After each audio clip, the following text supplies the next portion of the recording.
Friends, नमस्कार. कविताज रेसिपीमध्ये तुम्हा सगळ्यांचं खूप खूप स्वागत आहे.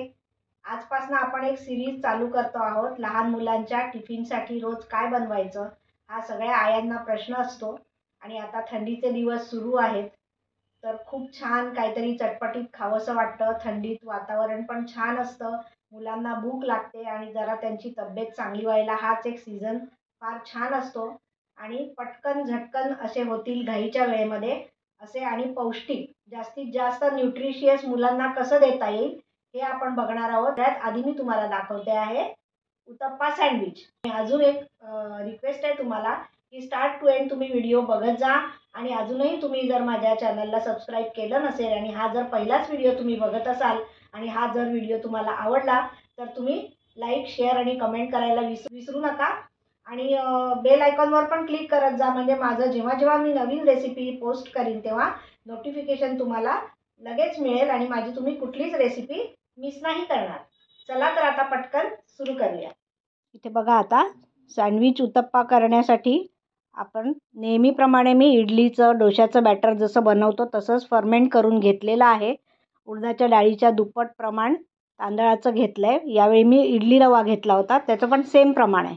आता आपण बॅटर तयार करण्यासाठी आपल्याला थोडंसं बॅटर घट्ट आहे ते घ्यायचं आहे आणि त्याच्यामध्ये पाणी मिक्स करून आपण घेणार आहोत. कन्सिस्टन्सी आता दिसेलच तुम्हाला कशी हवी आहे ते. थोडं थोडं पाणी घालायचं आणि मिक्स करायचं आहे. हे बघा, याप्रमाणे थोडं थोडं पाणी घालून बॅटर छान मिक्स करून घ्यायचं आहे. लहान मुलांना रोज डब्यात काय द्यायचं सकाळच्या घाईच्या वेळी, तर इडली बॅटर आपण तयार करून फ्रीजमध्ये ठेवू शकतो आणि त्याच्यापासून अनेक असे पदार्थ तुम्ही मुलांना डब्यात टिफिनसाठी देऊ शकता. अतिशय पौष्टिक आहे. थोडंसं मीठ घालून घेते मी. मीठ थोडंसं कमीच घालायचं आहे, कारण त्याच्यानंतर आपण जे भाज्या वगैरे याच्यामध्ये घालणार आहोत, स्टफ करणार आहोत त्याच्यामध्ये. हे बघा, आता खाली गॅस मी सुरुवातीला तवा तापवण्यासाठी मोठा केला होता आणि सगळी तयारी करून घेतलेली आहे. ब्रशनी तेलनी ग्रीस करायचं आहे आपल्याला तवा. पहिले हा तवा रेडी करायचा असतो डोसा आणि उत्तप्पा. आता या वाटीभर पाण्यामध्ये मी किंचित मीठ घालून घेतलेलं आहे आणि तवा तापल्यावर आपल्याला टेम्परेचर मेंटेन करण्यासाठी, बॅलन्स करण्यासाठी पाणी शिंपडायचं असतं. आणि दुसरा असा त्याचा उपयोग आहे की तव्याला चिकटत सुद्धा नाही डोसा उत्तप्पा. आता हे बॅटर आपण घालून थोडंसं पसरायचं आहे. खूप जाड पण नाही आणि पातळसुद्धा नाही. छानपैकी गोल असं उत्तप्पा झाला पाहिजे, पातळ खूप डोसा करायचा नाही आहे. आणि आता मी या स्टेजला गॅस सिम करून घेतलेला आहे. आणि आता भाज्या ज्या चिरलेल्या आहेत, कांदा मी स्लाईस करून घेतलेले आहेत. ज्युएलियन कटमध्ये कांदा चिरून घेतला आहे. सिमला मिरची आहे. तुमच्या आवडीच्या भाज्या तुम्ही यावर घालू शकता. मुलं ज्या भाज्या खात नाहीत आणि घरामध्ये ज्या अवेलेबल असतील त्या सगळ्या भाज्या इथे मी कांदा, ग्रीन कॅप्सिकम, कॅबेज घेतला आहे आणि गाजर किसून घेतलेला आहे. तुम्ही तुमच्या आवडीप्रमाणे भाज्या घ्या. मुलं पालक खात नसतील तर कच्चा पालक पण स्वच्छ धुवून चिरून आणि तुम्ही घालू शकता याच्यावर.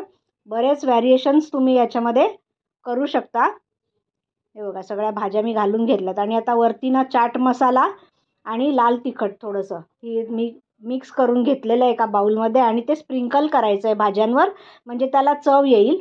अगोदरच भाज्यांवर मिक्स करू नका, कारण मग त्याला पाणी सुटेल आणि मग आपला क्रिस्पी होणार नाही उत्तप्पा. हे छान आता प्रेस करून घ्यायचं आहे कालथ्याच्या साह्याने.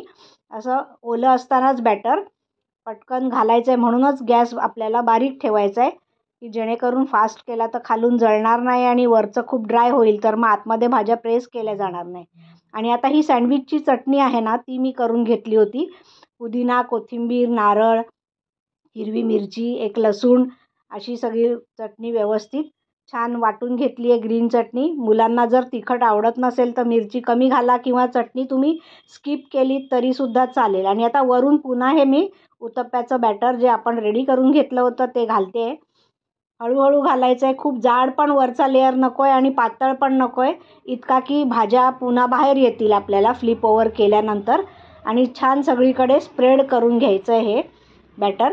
हे बघा मी कसं करते त्याप्रमाणे. हे बघा, तुम्ही बघू शकताय छान मी लेअरवरची करून घेतलेली आहे आणि सगळं प्लेन करून घेतलेलं आहे. आणि आता आपण गॅस सिमच ठेवून 2 ते 3 मिनटं आपण ठेवणार आहोत. 2 ते 3 मिनटं झालेली आहेत. मी झाकण काढलेलं आहे आणि आता या स्टेजला आपण घरचं लोणी मुलांना शक्यतो देत चला तुम्ही. खूप पौष्टिक असतं बटर बाहेरचं देण्यापेक्षा. नसेल अवेलेबल बटरचा पण तुम्ही यूज करू शकता, पण घरचं लोणी केव्हाही चांगलं. लहान मुलांना जास्तीत जास्त न्यूट्रिशियस डब्यामध्ये कसं देता येईल याचा प्रत्येक आई विचार करत असते आणि त्या दृष्टीने मी तुम्हाला हा सँडविच उत्तप्पा जो आहे तो न्यूट्रिशियस जास्तीत जास्त कसा करता येईल. सँडविच कसं क्रिस्पी असतं की नाही छान, आणि मुलांना थोडं क्रिस्पीच आवडतं. आता हे बघा साईड्स मी एजेस सोडवून घेतलेले आहेत आणि आता आपण उलटणार आहोत. व्यवस्थित उलटून घ्यायचं आहे. हे बघा छान झालं आहे ना क्रिस्पी. आता खालच्या बाजूनी पण आपण क्रिस्पी करून घेणार आहोत आणि पुन्हा याच्यावर मी आता घरचं लोणी जे आहे ते स्प्रेड करते आहे. छान भरपूर लोणी लावा. अगदी मुलांना लोणी खूप उपयुक्त असतं. आणि आता वरून भरपूर चीज तुम्ही ग्रेट करून घाला. मी हे साधं प्रोसेस चीज घालते आहे. हे मी वरनंच घालते आहे कारण मुलांना चीज दिसलं की खूप टेम्पटिंग वाटतं आणि मुलं पटकन खातात. आणि तुम्हाला माहिती आहे का, चीजनी मुलांचं वजन पण वाढायला मदत होते. म्हणून खूप सारखं सारखं पण द्यायचं नाही, पण अधूनमधून द्यायला काहीच हरकत नाही आहे. चीज किसून झालं आहे आणि आता आपण ना 2 मिनटं याच्यावर झाकण ठेवून मेल्ट होऊन देऊया चीज. 2 मिनटानंतर झाकण काढलेलं आहे आणि चीज पुरेसं मेल्ट झालेलं आहे. त्यामुळे आता खालची बाजू पण आपली झालेली आहे क्रिस्पी छानपैकी. आणि आता हा मी उतरवून घेतलेला आहे. आता कट करते आहे आणि त्याच्यानंतर आपण प्लेटिंग करूया. तुम्ही पिझ्झा कसा असतो ना त्याप्रमाणे तुम्ही कट करून घ्या. पिझ्झा कटर असेल तर पिझ्झा कटरनी कट करा. आणि मुलांना हे असं खूप छान अगदी अट्रॅक्टिव्ह आणि टेम्पटिंग दिसलं आणि चीज दिसलं की मुलं फारच खुश होतात आणि डबा तुमचा घरी परत न येता अगदी पटकन मुलं संपवतील. हे बघा आतमध्ये कसं स्टफिंग केलेलं आहे ते पण दिसतंय छान. आणि अगदी डब्यामध्ये तुम्ही पण अट्रॅक्टिव्हपणे त्याला एकदम गार्निश वगैरे करून द्या. अजून वरून चीज घातलं तरीसुद्धा चालेल. आणि घरी खात असाल तुम्ही सगळ्यांनी तेव्हासुद्धा चटणीसोबत सर्व करू शकता. मुलांना जर चटणी तिखट वाटत असेल तर तुम्ही विदाऊट चटणी असेच नुसते डब्यामध्ये तुम्ही जे हे पिझ्झा उत्तप्पा सँडविच देऊ शकता. तर तुम्ही नक्की घरी तुमच्या मुलांसाठी टिफिनसाठी नक्की ट्राय करा. काहीच कठीण नाही आहे आणि सकाळच्या घाईमध्ये सुद्धा तुम्ही हा टिफिन देऊ शकता. अतिशय हेल्दी आणि न्यूट्रिशियस अशी ही रेसिपी आहे. तर तुम्ही करून बघा, तुमच्या मुलांना द्या आणि बघा तुमचा मुलांचा डबा अजिबात परत येणार नाही. सारखं सारखं तुम्हाला तेच म्हणतील की आम्हाला डब्यामध्ये उत्तप्पा सँडविच हवं आहे म्हणून. आता याच्यात व्हेरिएशन्स म्हणजे तुम्ही भाज्या पण वाफवलेल्या घालू शकता. उदाहरणार्थ मोड आलेले मूग वाफवून घालू शकता, त्याच्यावर चाट मसाला वगैरे घालून. त्याच्यानंतर पनीर किसून घालू शकता तुम्ही. बरेच व्हेरिएशन्स तुम्ही करून याप्रमाणे तुम्ही सँडविच उत्तप्पा मुलांना डब्यात देऊन तर बघा. तुम्हाला खूप आवडेल ही रेसिपी याची मला खात्री आहे. ट्राय करा आणि कशी झाली ही रेसिपी ते मला कळवायला विसरू नका. आणि चॅनलला सबस्क्राईब, लाईक आणि शेअरसुद्धा करा. पुन्हा भेटूया अशाच एका छानशा टिफिन रेसिपीसोबत. बाय.